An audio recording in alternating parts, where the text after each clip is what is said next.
Alright guys, what's going on? This is Ryan, also known as Cantering Clark. And in this brief video, I want to go over something that I think a lot of Bitcoin traders, investors, and crypto enthusiasts in general are overlooking.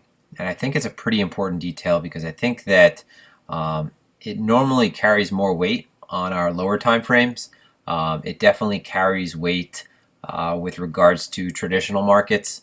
And I think that, again, because of the way that it functioned on the front side of the move, I think that on the back side of the move, traders and investors are forgetting about it. Okay. Before I get into it, I'm just going to point out just some examples of how market structure is respected across other assets. Okay, so here we have silver. All right, we were in a prolonged bear market. Okay, from 1982. Okay, all the way down till about 1994. Okay, and this is a secular trend. All right, there's definitely periods within this, right, within intermediate trends or still higher time frame trends, because what we're looking at is a weekly chart across multiple years where there were uptrends, right? But the secular trend was very much down. Okay, and then from a period of about, say, 1988 all the way till around 2004, 2005, we were within a higher time frame range. Okay, so a lot of commodities will spend a good amount of time painting a higher time frame range. So we're just looking at this right here. Okay, so as you can tell, all right, this was the high. Okay, this was a high, this was a high. All right, you could pretty much say that all of this was the base of the range. All right, we have two lows here, but then we have a lower low. All right, we have a little bit of a higher low, a lower low. Okay, if we're defining this market structure in that regard. But for the most part, you can see that sideways movement is pretty obvious to anyone's eye. So the one thing I want to point out is how after breaking out of a range, so we paint this range for a prolonged period of time, in this case years, after breaking out of a range, all right, the first area that we retest when we're coming back down after a major move went down is the top side of the last structure. Okay, the top side of this higher time frame market structure. Okay, and this is on a weekly line chart, and a line chart tends to cut off some of the moves, but you can see that pretty much we are right above what was the range for this 20 plus year period. Okay, now looking at crude. Okay, same sort of thing that we can see. All right, once this chart loads. Okay, again, market structure. All right, high, low, high, low, high, low. All right, for the most part, a larger range, right, within this period of time. But you can see after we break out of the range, higher time frame structure upward. Okay, in 2008, everything kind of hit the fan. The first place that we come down to test is the top side of this structure. Okay, and then we're in an uptrend from January 2009 all the way until, you know, the beginning of 2014. All right, and then the same smackdown occurs. All right, this time different fundamental reasons, but the first area that we come back down to test again is the higher time frame market structure. Okay, so depending on the liquidity of the instrument, all right, these tests won't be exactly surgical or clean, but you can see that the general area is respected and we have a good amount of demand, okay, because this was previously the higher time frame zone for buyers and sellers to more or less duke it out. Okay, and when we resolved upward, this would be the area where we would expect buyers to step in once again. Okay, if you are considering how the term other time frame participants, okay, or larger market participants want to get into assets, they're more patient and they're willing to wait for price to come down to their sweet spot. And in this case, if you're in a secular downtrend or a major downtrend, you're going to be looking to the next area of importance based on market structure. Okay, so moving along. Okay, you got to take these drawings off. Again, what are we looking at? We're looking at USDJPY. All right, higher time frame structure. Okay, currency paints a little bit of a different pattern, but nevertheless, you can see this area being respected as higher time frame support. We lose this, paint a major low, come up, retest the under portion of this structure. All right, and then moving up to the highs, where do we first come down to? And this is a very high time frame chart. All right, the first area that we come down to and expect some type of responsiveness on part of the buyers, again, is the structure that was painted since 1994. Okay, this being the midpoint of these lows, these highs, these lows, okay, and the area where multiple times we came off of in order to attempt to make a new high. Okay, in this case it was a series of lower highs, but the idea still remains the same. Okay, within these trends, okay, from January 2000 all the way until February 2002, okay, you could see that the trend was upward. All right, and this would be a higher time frame trend. This is 2 years in the making. Okay, but nevertheless, the spine of this whole area was an area that we came back down to and respected and have since been holding. Okay, so now this brings me to my major point. All right, and of course we are here to talk about Bitcoin. So getting this out of the way, all right, what are we looking at? Okay, I have a volume profile of this higher time frame structure. Okay, and if we look at exo charts, where does this come from? We look at something like volume profile of individual weeks or months in this case. What you can see is if I put on the point of control, which is the area where a majority of the trading volume took place, or the highest trading volume took place, you can see that they more or less, or rather most of the volume took place right around in this range. Okay, this was our higher time frame range. Okay, not completely, because obviously we had these highs over here, but majority of the trading volume took place at the interactions between these lows, okay, and around 8,000. So most of the trading volume took place right here. All right, and if we were trading on the lower time frames, okay, if I'm trading on the 15-minute time frame, for example, I might go down to the 30-minute, okay, or the 15-minute. Maybe I'll put on something like a volume cluster. All right, turn the sensitivity down a little bit, or rather up in this case. Okay, and then I'll just be looking for areas where within previous candles or within previous structure, okay, where we, for example, had high volume nodes, okay, expecting that when we come back down to test an area, we could expect a response, okay, in one of these areas where a large amount of trading took place. Okay, again, we're in this mid zone over here. Where are we going to come up and test? If we're testing higher up, all right, we're probably going to test where there was an imbalance of buyers and sellers, or volume in general, with relation to the rest of the candle. Okay, so this is basic high value areas or high volume areas where a lot of trading took place. Not necessarily always the point of control, but the other areas where there is a cluster of volume. And we'd expect that even within rotations that are maybe 30 minutes, 15 minutes, an hour, this could serve as, on that time frame with respect to that time period, some type of support or resistance. All right, so looking at Bitcoin, okay, on the higher time frame, throughout the period of December 2018, moving up all the way until March, April, May, okay, this was the area where many were talking about shorting. Okay, so everyone and their mother was talking about shorting this area, okay, in the event that price came this high up. All right, and that's a problem. Okay, it's a problem when the majority agree on something being certain in any market.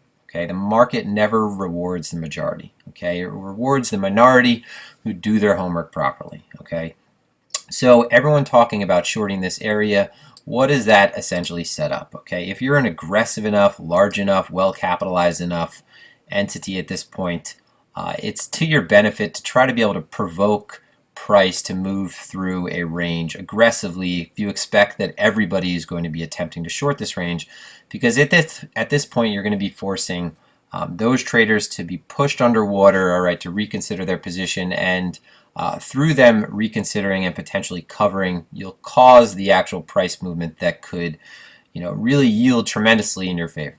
So everyone was talking about shorting this area. Okay, so what did we see instead? Well, instead what we saw it essentially be front run to some degree. So from the lows to this point, I was about 4 or 5%, I think, or maybe 10%. But where we had our first major rejection after our first major leg up. All right, so first major impulsive move up. This was from a squeeze as well. This was from many trying to short, all right, the same area, okay, and much to everyone's surprise, they were on the wrong side of the market, and in Bitcoin, in a low float asset, and something that's as reflexive as this, and it is this reflexive for this very reason, okay, you get these explosive moves. So everyone thought that this would be a prime opportunity to short. Obviously it wasn't, because a a large enough amount of buyers aggressively lifting the offer caused these shorts to essentially get their caps peeled. We'll just say it nicely like that. So what happens? Okay, we moved up from this area and it became something that was more or less an afterthought. Okay, now mind you, in any other market, okay, any other investor trader, when they're trading the higher time frames, okay, they're not just going to be looking at this. Okay, they're going to be looking at the entire structure. All right, we are in a secular bull trend, okay, or a secular bull market. If you consider Bitcoin an asset that has been growing logarithmically, okay, and we are in, what has been a major uptrend for a prolonged period of time. We've been in a downtrend for quite some time now.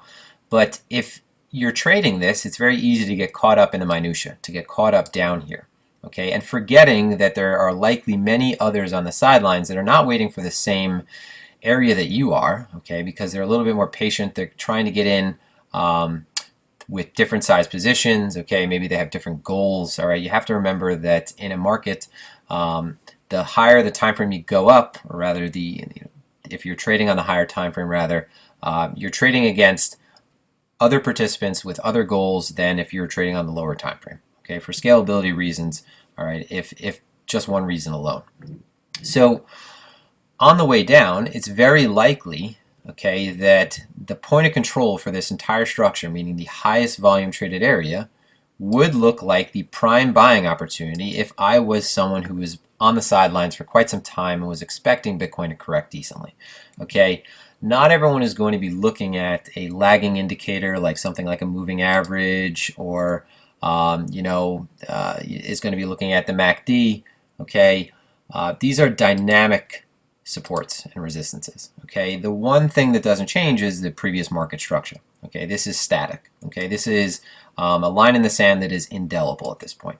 So I think that there are not many people talking about this. Okay, not many people talking about it, and it just happens to be that if you were in any other market, this would be the area that you would immediately consider, okay, as being a potential area for price to rebound at this point. Okay, and considering the amount of selling that we've had, okay, if we look at, for example, again, if we just go on to XO charts and we look at something like the monthly, we'll zoom out, get a more clear idea.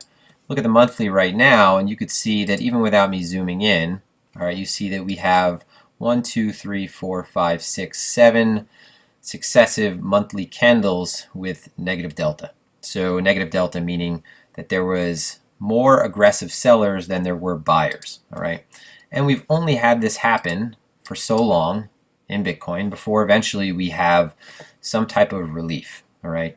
Back here we had it for 9 months, okay, but we finished off with increasing volume towards the end, okay, and increasing delta, all right? Whereas in this case, what it looks like is that we've had a major drop off in volume and a drop off in delta in the month of November, okay? So you can see that our delta value at this point has gone down from 1 billion, okay, half a billion, 3/4 of a billion, to under right about a tenth of a billion, right under a tenth of a billion at 67 million, okay?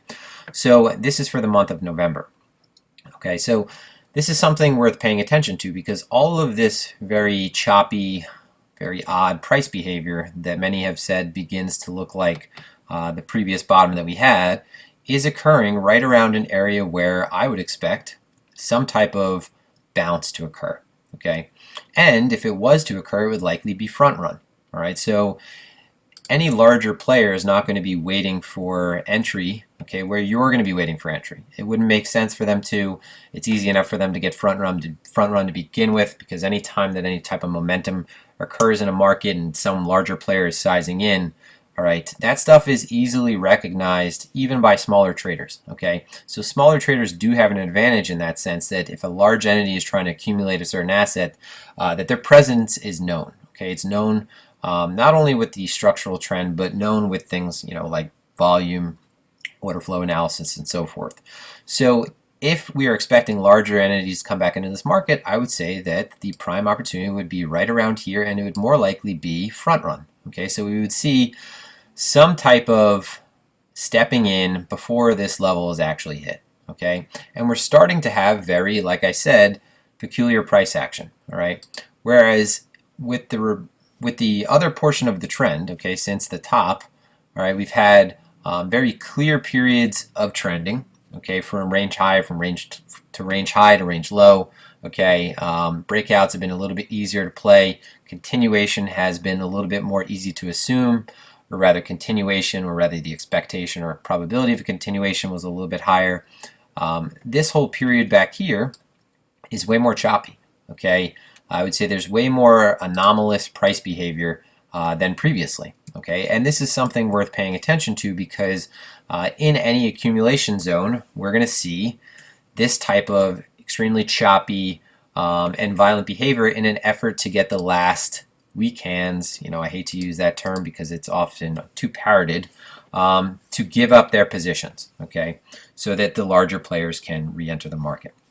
One of the worst things you can do is pay attention to any news or, again, news-driven sentiment, anything that says Bitcoin's dead, because remember, this has just been a repeat process since the beginning of Bitcoin's inception. All right, you should never pay attention to the news. If you learn anything from trading and investing, it's that the news is more often than not, unless it's major breaking fundamental news, is something that you could counter trade. Okay, so we're approaching this area. We have extremely choppy price behavior, okay, that's beginning to resemble some type of bottoming behavior. Okay, we have a good deal of violence in this area. It doesn't mean that necessarily that we do not drop from where we are, okay, but what I would say is that if we are having some V-bottoming structure, okay, it's a horrible drawing, okay, if we do have some type of, 1, 2, 3, maybe we have, not a move on Elliott wave at all, okay, but maybe we test these lows again before we have some prolonged period of sideways price action before our next markup.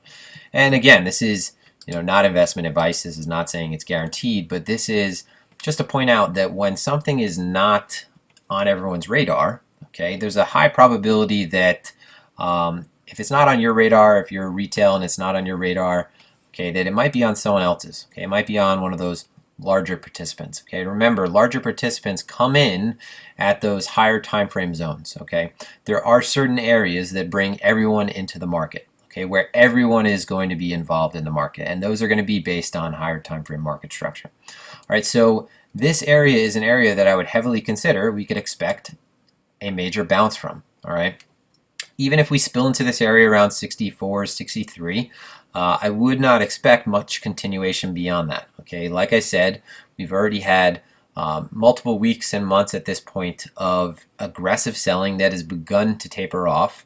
All right, and the market doesn't just move straight up or straight down. Okay, now not only that, if we look at the higher time frame structure, all right, and I don't want this to be just fulfilling for my case that I'm making, but if we were to look at this structure and just draw some type of line, okay, from this period all the way up, even if it's loose, okay, no matter how you draw it, okay, if it's on the top or through the middle or it splits it in half, either way you're getting the idea of this trend if you're looking at this logarithmically without including these major expansions. Okay, so there are periods where the market expanded upward exhaustively, okay, settled back down, and then found this slow grind upward.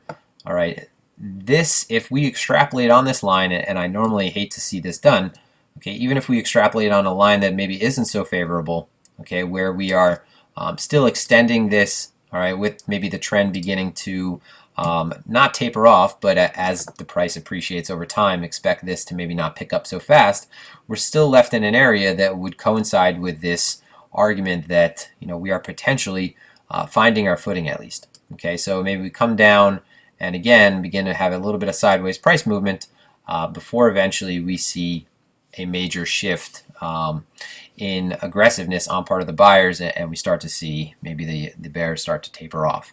Okay, not only that, I would say the last thing I want to point out is futures term structure.